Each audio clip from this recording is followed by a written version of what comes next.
coming to you live. This is the Impact Minded Sauna Sessions. Decided to do a little pattern interrupt and record our podcast in a sauna. So I'm going to do the questions today. Yes. I'm less excited. Yeah. See? It's 7 episodes of me doing it. Now you can do it. All right. My question is, when was the last time you didn't take your own advice? No. Oh, I hate this question. It was a couple weeks ago, actually. And the advice I didn't take, we'll start there, was I always tell people not to communicate from a place of anger. So if you feel like you're angry, you need to take a beat and take a step back and then have that conversation. So if you're angry, tired, or hungry, you should not communicate important things. And I was angry, tired, and hungry. And one of my other business partners called me. This business partner it's a family member. And so there's lots of layers there. And it's actually compounded. It's compounded not taking my own advice in this specific situation. I'm going to get real vulnerable here. So excited for this. Ooh. Yeah, I for months have avoided hard conversations, which I preach a lot about the power of hard conversations. We have a workshop on hard conversations, and I have avoided having a hard conversation, many of them, for probably at least 6 months, if not 2 years. And so that had compounded. And then at the moment where I was tired, hungry, and angry, I decided to unleash on the hard conversation. Highly unproductive. How did it go? Really shitty. It is still not cleaned up to this day. Yeah. I'm still processing. I have a 7-page letter sitting on my phone that has not been sent. Mm-hmm. And yeah, and that person might listen to this podcast. Probably not, but it's fine. So yeah, no, it didn't go well. And I have still avoided the hard conversation. So we can check back in on this in a couple weeks and I'll let you know. Stay tuned, everyone. No, it didn't go well. And it's all compounded because I'm not communicating clearly.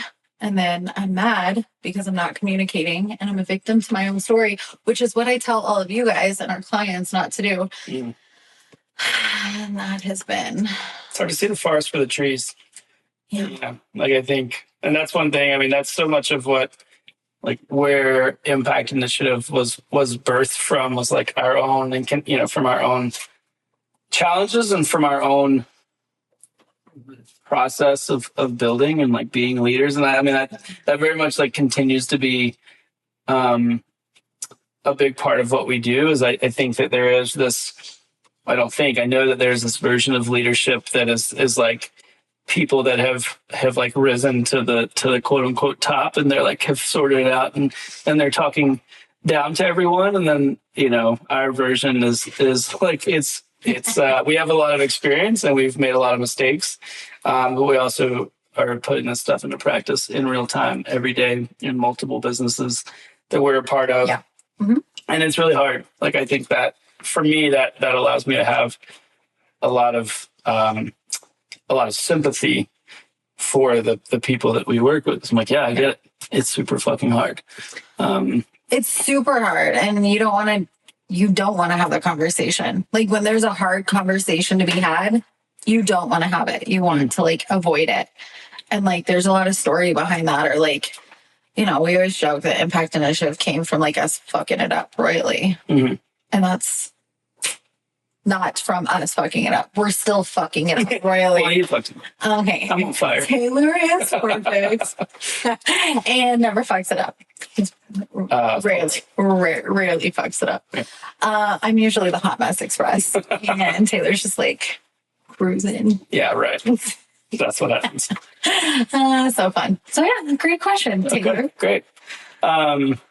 So to that end, I think that there's an opportunity to reimagine, rethink, shift the narrative when things are challenging, we tend to double down in an effort to outwork, or we'll stop with outwork. I think that's the way that it manifests a lot of times. I think for both of us, for sure.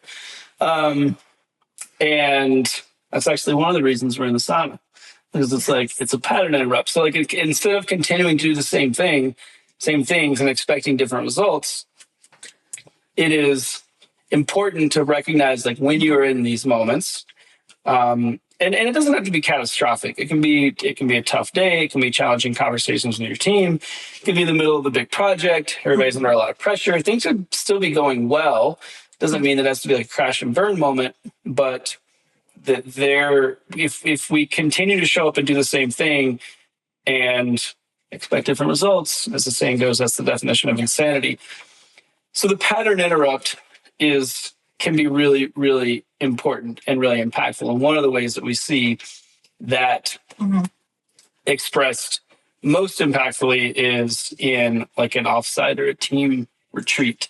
This is like a mini version of that for us. And that is an opportunity to see things differently. It's an opportunity to experience things differently. Just changing the environment provides a different perspective. And so I want to talk a little bit today about just the power of that pattern interrupt, how it can manifest in a very productive way within organizations, because we tend to double down. Right? Like, hey, the team is stressed. I know we're pushing for this deadline. I know that, Sally and John are not communicating well. I know X, Y, and Z is happening. Let's just like keep our nose to it and push through, and, we'll be on the other side soon enough, and maybe it'll be okay. Well, there's really no world where that's going to like work out. Like, again, we're doing the same thing and expecting different results. Yeah. And it creates burnout. It creates tension. It creates a lack of productivity. At the finality of that, it creates turnover. And what our goal today is to help you recognize when that's happening and work the muscle to redirect or to pivot towards some other opportunity to produce some other outcome. Yeah. And it doesn't have to be a huge lift, but to like take your people in some different environment and to do something different so you can have different conversations, so you can get a different outcome. So let's just talk like real world examples, experiences, things where like that's worked really well for us and or for the people that we work with. So like, how have you seen that show up best? We have lots of examples for both of those. Well, I think it's interesting. Literally, we sat down and started this conversation. I was like, oh God, I am in my own the problem I solve. Like, I don't think until we step away, we know that we're in chaos. Like, we don't, I think there's so many times it's really hard. I started this trip with like, what season are we in? What season are we in? I'm asking you that because I obviously wanted to know the answer because I didn't have the answer for myself. But I think let's just first talk about how, like, I was sitting here literally moments ago going, oh my gosh, all of the things I know, and I still didn't catch that I was in my own way. I'm driving harder for days. I've been like, we need to like double down. Like, we need to do more. We need to all things. I know, I've been there. But yeah, like, what other language is there when we're in that place? Because I didn't catch it myself for the last, I don't even know. I don't know when it started. When did it start? When did you notice I was in this place that you just didn't communicate? When did you pick up on it? You already knew? Or did you were like trying to get there? I'm curious. I don't know. I mean, maybe I didn't like put that final point on it, but it felt like there was that, I think that first sign of like, we need to have all the answers now. Like, none of this is working. We got to figure it out. We got to, like, this is for everyone. Like, I think we all find ourselves in wherever you're at in business, like, with each new phase of growth, there are things that you don't know the answers to, and things feel slow and they feel problematic and challenging. And that is by design. If you're doing something different, you're going to have to acquire new skills and you have to be someone different for that next stage. And that's disruptive. It's frustrating. It doesn't, growth is inherently friction filled. And so there's the recognition, one, of that when you're in that space. I think generally that's a good thing. It doesn't make it more comfortable. No. But when you're in that space, you're like, oh, well, I must be growing. Otherwise, I wouldn't feel this way. I'd be stagnant. Yeah. But then recognizing like the language that accompanies that and the sentiment and kind of the mindset and mentality of like, okay, like, and it's okay to be impatient. I mean, I'm horribly impatient. Like I'm not preaching, very much preaching to the choir. But I think part of it is like having some people, make sure you have people around you that can recognize when that's happening. If you are siloed, there's really there's no way you're going to get out of that. I think that's a very hard thing to recognize for yourself, even though I'm saying like, hey, like work that muscle, pick up on that language. Yes. And like, who's going to get you out of that? Who's going to shift or provide another divergent way of thinking. Yeah. And so I think from like a team perspective, make sure you have some people, one person at least, that can like recognize that. Yeah. And call you on it. You've done the same thing for me many, many times. Yeah. Well, and if you listen to our ripple effect episode, you should have 3. You should have your 3 people. Mm-hmm. And it's always those 3 people who call me on it. So I think that's a great point. Is like you have to have those people to be mirrors. And if they don't know you, they can't reflect back to you because they might, like when I'm in that space, the rest of the world's like, yeah, that's amazing. You're a badass. You look so good driving. And then like the people who are closest to me are like, you need to take fucking beat. Yeah. Chill out, Chris. Well, especially now, like, it's very, it's very sexy to and it's romanticized, yeah, like hustle and like by all means work hard, like that's but like work hard in the right direction is the thing that I always say. Mm-hmm. Right? Like you can work hard in a lot of directions that don't yield the results that you want. Like you can do a lot of work, proverbially, like not you necessarily, but I've built my like worst products in seasons of like when I should have been taking a step back to launch forward and like see the bigger picture. I've built I've had my like worst ideas and been like, this is a great idea. This is going to change your life. And then you do all of that work and you're like, that was sheer scarcity. Yeah. When you build from a place of fear and scarcity, like that ultimately is what that is. Like when you're in driver mode like that and you're driving because it feels like the only option and you feel like you're losing ground if you're not driving, like that is a very specific way to work, and that is 100% from fear and scarcity. And I think, maybe some inherently some like discomfort with that growth stage, and that is not going to yield good ideas for sure. I've done the same thing. Like, I've to the tune of,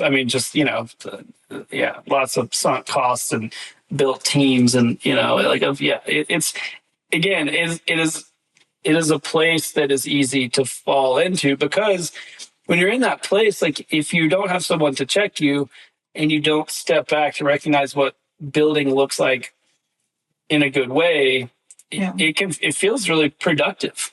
You're like, man, we're getting so much shit done. Look at all these ideas and we're making these hires and finally like it's going to fall apart. Ultimately is what will happen. They're not going to be good hires. They're not going to be good ideas. They're not going to be whatever ends up happening.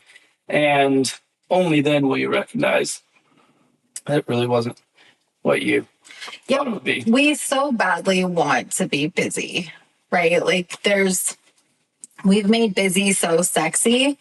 And it's not quality of life. And I think that's why, you have to launch anything, you have to have a very clear, we talked about this ad nauseum because it's that important, but you have to have a very clear vision of where you're going. And then like the mission of how to get there and the values of in what sentiment you're going to get there and what's important while getting there. And I think that like that's what we're actually doing today. Like, we're taking a step back so that we can launch forward in this next season, not because anything's necessarily broken, but like, we're scaling, we're driving, we're adding things, we're shifting some things around because it's good to, right? Like, you have to pivot sometimes. And I think we almost got really burnt out on that word in COVID. But you do have to stay agile in business, and you have to really be connected to that vision. And if you're not, you're going to get stagnant, which creates burnout because you're not doing things in alignment. And if you shift around too fast, which is what I've been doing, you also are just going to burn yourself out. Like, on both sides, there's burnouts. But like, in the middle, there is this like very methodical way of building business, and business is a game, right? Like, we can look at that. Some of the best leaders or our favorite leaders talk about how business is a game. And if we're doing that right, like, it's fun. Games are meant to be fun. If you guys don't have kids and you don't have fun, like, playing games, then you're not living, because we play a lot of board games in my household. And it's super fun. That's like one of our favorite ways to spend our time together. And I think if we treat business like that, we get to really enjoy the process. Like, I think a lot of times it sounds very crass. We're like, it's a game. Like, I had a client a couple of years ago tell us that. I'm like, business is a game. And like, if you're not winning, you got to like look at the strategy. It's a strategy. There's no luck necessarily. You have to look at it as a game. Like, if you're playing Monopoly, there's a goal there, right? Like, there's a strategy to how you do that. And they're like, that's really crass. It's like, you're playing with people's lives. And I'm like, no, but like, you can also look at it as it gets to be enjoyable. And sometimes you do have to take a step back and just like look at all of the pieces in front of you. And I think a lot of times, like, if you look at business as a puzzle, and I think I look at hiring like this too, or like building different products. I think sometimes when we're stuck in that insanity loop, we look at all the puzzle pieces and we're using like 10 of the 200 puzzle pieces, and we're like, this doesn't fit here. And we're just like trying to jam it in this one place. Mm-hmm. And if we just take a step back, we're like, actually, that's a corner. And there's like, we can actually rearrange and pull in new pieces. And so many times we're just trying to like squash the same 20 pieces or 10 pieces into place, versus stepping back and going, oh, we have all of these other options. We had a conversation with one of our clients about that this morning. Like, she's adjusting some things in her business, and there's potential other services and people and hires that could happen. And it's so easy to just like, okay, there's a shift in the business. I have to like hire some new people. I'm just going to keep doing the same services, versus zooming out and going, wow, look at all of these other options that I have. And I can really have fun with those options. Like, they actually get it. The picture gets to be more beautiful because we're bringing in other options and other puzzle pieces. And I think so many times I know I've been driving out of like fear, and fear we're meant to like fight, flight, or freeze, right? Mm-hmm. So I learned that I like to fight and flight. I'm just like, go harder, faster, do better, faster, go. And that, I think, it's natural when we are afraid of something to just move. And that's what feels productive. But I think it takes us a second to like, if we just stop and breathe for a second, and we stop and actually look at everything from a different perspective, we get that pattern interrupts, we can actually be more creative, and it can be a funner process. I don't think funner is a word. More fun. It can be more fun. Fun. And then you heard it here first, folks. It can be a more fun process, or more enjoyable. And then we can be more strategic from that place, right? Like, if we think about an arrow, if we're just like trying to shoot the arrow to hit the target, which we talk a lot about this, because your vision is the target and your arrow is the mission to hit that target. If you just try to shoot an arrow without actually stepping back and getting that full attention to shoot that arrow, it's not going to go as far. You're not going to hit the target. So sometimes when we're in a place where we're not getting the results, we've maybe shot a couple arrows and they've fallen flat, that's an invitation for you to actually step back, get the full attention, see the target in a new way, adjust, and then shoot the arrow again. Like, I think that's really important. And I think every single quarter we should be having that conversation and open up ourselves to feedback from our team and our three. Not that I opened it up, but Taylor told me anyways to take a fucking beat. And it's also what the three should do. Yeah, no, they should. And they should have permission to do that. I think that that's what true love looks like. Like, if you are a part of my three and you're watching me just like tirelessly drowned, I think it's an asshole move to be like, she's drowning. She's a hot mess. Let's keep working. You made me think about, when we're driving from that place of like fear and scarcity, and we feel like that's the only option is to keep pushing forward. I think one of the things that we hear and I've recognized is we do that because we think that that's faster, Yeah. So we're like, there's a very real like time component to that, where you say like, we can't afford to slow down, or I can't afford. So like the only option is to move forward and to keep driving, even if the situation, the scenario is not ideal. We can't afford to slow down.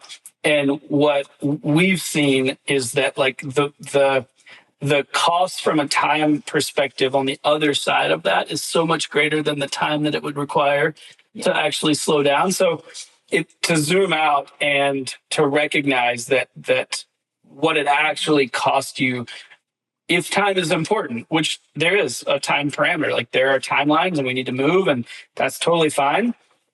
If you feel like you can't slow down, you can't pull back, you can't pattern interrupt, you can't have a different conversation because of time, just think of what it would cost, what it is going to cost you on the other side of that when you make decisions, when you build, when you launch, when you hire from that mindset versus the interrupt. And the difference is massive. It's like, okay, let's say like you keep pushing forward, you don't have that conversation with the person on your team, you don't recognize what they're going through, they leave.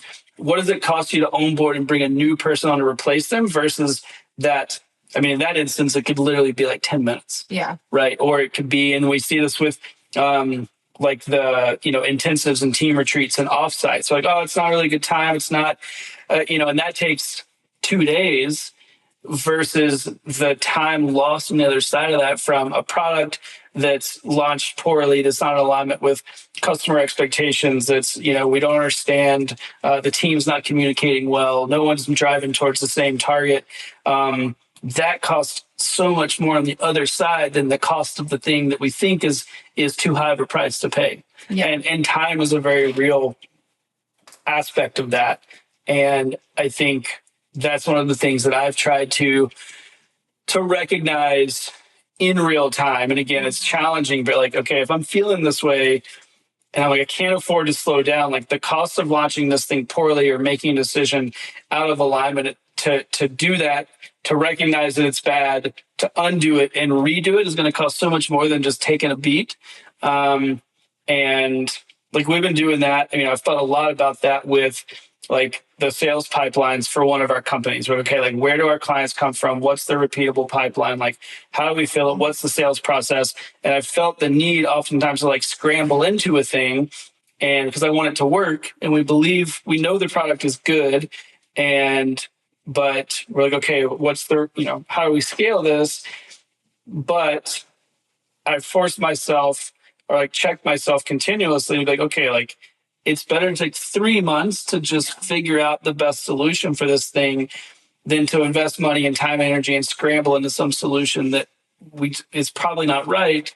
And then it's 3 more months and it's 3 more months. And then like it's next year and you're like, shit, we still haven't figured out versus like, I mean, honestly, like that feels like a very big timeline. Like for me, I say like in this very real scenario, I'm like, it's been like 4 months. I've been trying to figure this thing out. And we like maybe have an answer. Not really, kind of like end of the year would be a great goal to like, so I'm like, that's 6 months. That like makes me want to throw up. Like it's a very long time. Like I said earlier, I'm horribly impatient, but I also recognize that like it would take way longer and cost way more to do it poorly multiple times than to just figure it out and take a beat and pay attention and think about how that thing interacts with the other things and all the moving parts and like so I think, again, just like for those of you listening, if you're making decisions with that very real like time frame, or just try to like zoom out and think about what's on the other side of that. And like if it's for your team, what can it look like to create that pattern interrupt, take a beat, and go back in with fresh eyes, fresh perspective, versus continuing to push forward. I promise you it'll cost way more time on the other side if you like keep your nose to the grindstone. That's a great point. And that's like a very common catchphrase. And what I mean by catchphrase, I use this a lot, is like we have to have a phrase that allows us to catch ourselves in our trigger zone that leads us to making bad decisions. Like you don't just wake up one day and be like, bad decision. You probably are in a stress pattern for a while before you make a bad decision. And sometimes there are those like very real moments where you have to make a decision and it's from a shit place or whatever. But that is a very real catchphrase we hear all of the time. I don't have time for that. And another one of those places is hanging on to cancers in your business. Like I look at cancers or products that are not working that we're just doing because we've always done them, processes that we're doing just because we've always done them. That whole like, I'm going to call it like a blue collar kind of mentality of like, this is how we've always done it. And like it's in every industry, but just because it's how you've always done it does not mean that it's the best way to do it. And people, like we run into that. That's probably like one of my biggest pet peeves in business. And the thing is because it's costing us the most and it's costing people so much confidence in the workplace as well. I think it's really sad that we hold on to cancer.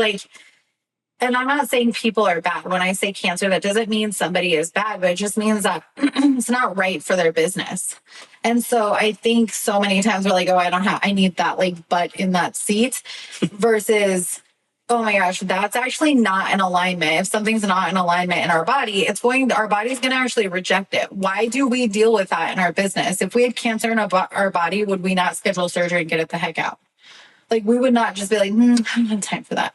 No, like, you're going to die if you don't deal with this now. It also can cost us or kill our business if we're not actually addressing those things, then it can cost us greatly in our business specific to people. And I think that's a really big thing that we're like, I don't have time to hire right now. I don't have time to fire this person. I don't have time. And we see it all of the time. And we just had a client that did that. We're like, for 6 months, I'm like, get this person out of this position. Like we've already established that this is not the right fit. Literally as soon as they did, they're like, oh my God, we should have listened to you. I'm like, I know. That's what you're paying me for. Like, I'm not saying I'm always right, but like these things can really change our business. And I know it because we've done it. We've kept people who probably are tried to fit the round peg in the square hole too many times. And it just costs us so much versus just being like, okay, if I step back, I actually deal with this situation, speaking to myself, and then I can like actually accomplish something. We get to move faster and more freely. Again, it's more enjoyable versus just like continuing to hit the grindstone. You're like, I don't have time for it. No, like you don't not have time for it. You can't not. You can't continue. So that's a great catchphrase. I think that's a great point. And I think it's one that stops most of us at least a few times a year. Yeah. So moral of the story is if you find yourself driving and you feel, I want you to pay attention to or try to recognize, put yourself in like a very real scenario. And you might not be there right now, but just reflect on like times when you've been in that place and what it feels like, what it sounds like, what's the language that you use, how have you behaved, how have you communicated with people, and work to recognize that in real time. And maybe you're in that space right now. And what would it look like? Like, think about the very real cost. I mean, I think that's what this boils down to is like there's a very real cost of driving from that place. And we think that we think that that cost is not real. And we think that the cost of taking action during that time is too high. And the fact of the matter is that the cost of not taking action is much higher. What I mean by taking action is working to understand, or to find a new perspective, understand what a new approach can and should look like. And it's that like step back to move forward. And there are, there are seasons of growth. And when we were in those growth seasons, we have a tendency and a very strong inclination to make the most out of them, right? Because I don't think they don't happen all the time. There's kind of like these seasons where we catch fire and we have opportunities and things we want to happen. But you have to be very intentional with that time. So recognize that in yourself. Learn to pick up on that language. Learn to treat those time periods with a great deal of care. Recognize when you're in them, recognize how you behave and what that needs to mean for your team. And I think one of the most impactful things we can do as it relates to our business is to create that pattern interrupt. For us, that's the offsite, the team intensive. That's the, day to day and a half of let's get clear. Let's step back. Let's take just a short amount of time in the scheme of things to get aligned, to get good ideas on paper, to get a strategy in place, to not operate in this silo from a place of fear and scarcity. So if that is you, if you struggle with that, if you struggle to understand what that can look and feel like in your business, if you're not sure how to create that time, how to have that conversation, how to create that space, we are here to help. Impactinitiative.network, and you can find out more about what we do. One of the primary ways that we show up for the people that we work with is to facilitate these team intensives, to create these pattern interrupts, to facilitate that process so that it is maximally impactful, so that you can go back into that season of growth with clarity, with alignment, and actually get shit done and move the needle in the primary ways that you're focused on, but through the lens of productive growth, not keeping your nose to the grindstone and feeling like you don't have time and you can't let your foot off the gas. So again, if that's a space where you need support, you're struggling to understand, or you've done it in the past and maybe just didn't feel like it landed, we're here to help. Again, that's impactinitiative.network, and you can reach out to us there, learn more. As always, we thank you so much. We'll see you next time on Impact Minded.